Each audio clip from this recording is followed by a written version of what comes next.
L'Humana Fragilita, c'est un projet qui est né dans les tout premiers jours du confinement du printemps 2020, dans cet état de paralysie qu'on a tous subi, un peu en état de choc, et qui était une réaction à l'impossibilité d'avoir mes activités habituelles, à savoir, je travaille principalement dans la mise en scène vidéo ou de spectacle, et toutes les tournées étaient complètement perturbées, bloquées.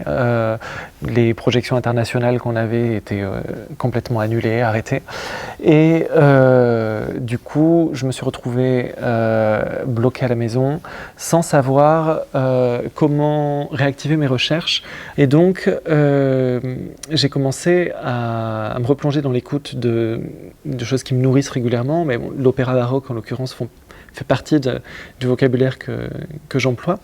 Et en réécoutant des versions de Il ritorno di Ulisse, l'opéra de Monteverdi, le retour d'Ulysse dans sa patrie, je me suis rendu compte qu'il y avait une chose qui me fascinait depuis des années et avec laquelle je n'avais jamais travaillé, c'est l'écriture des prologues. Dans le retour d'Ulysse, il y a un personnage qui s'appelle l'Humaine Fragilité, l'Humana Fragilita, et qui, lors de ce prologue, prononce quelques vers très, très étonnants qui m'ont tout de suite interpellé. C'est un peu un écho à la figure de Pénélope qui tisse, comme on connaît bien ce personnage qui passe ses journées à tisser et à détisser pendant la nuit, comme une ruse. Et ce vers évoque la nécessité de se mettre à l'abri d'un danger, très précisément, donc il dit « Je suis chose mortelle, humaine créature. En vain, je cherche un lieu à l'abri des dangers, car la fortune se joue de nos frêles vies. » Alors, ces quelques vers, soudainement, on était face à l'inconnu, à mille incertitudes, à ne pas savoir combien de temps allait durer cet arrêt.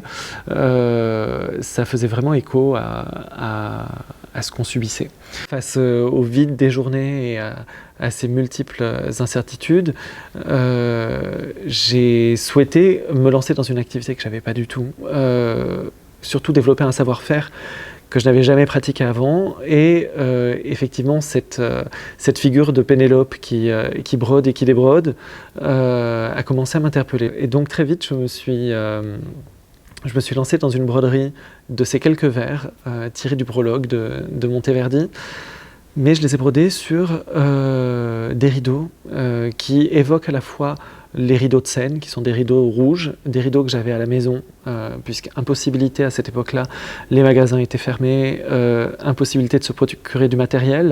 Donc il fallait faire vraiment, c'était une œuvre du bricolage, de l'improvisation. Donc voilà, autour de moi j'avais des rideaux rouges, j'avais du fil qui imitait un fil doré, mais sans avoir vraiment la brillance que je cherchais. J'avais pas du tout le tambour à broderie pour tendre le tissu. Du coup, j'ai dû improviser en recourbant des plaques de PVC, en le chauffant à la gazinière. Enfin voilà, ça a été vraiment un bricolage complet de A à Z. Et donc, je me suis lancé dans ce travail d'aiguille qui était vraiment infini et qui m'a pris finalement beaucoup plus de temps. Aujourd'hui, c'est vrai que c'est un projet avec le recul qui est assez étrange, parce qu'à la fois c'est une réaction très frontale, très directe à ce besoin de s'abriter du danger, à cette nécessité de s'isoler, sauf qu'on était tous, je crois, assez volontaires pour tenir un mois ou deux et prendre sur nous, etc. Sauf que maintenant, on se retrouve à plus d'un an de confinement successif. Il y a une fatigue générale, il y a une envie de reconnecter, et humaine et professionnelle. Du coup, cette pièce qui est inachevée, dans le cadre de l'exposition qu'on prépare avec le FRAC, je souhaite la présenter inachevée. C'est vraiment une pièce contextuelle qui correspond à un temps, et ce temps il s'est arrêté.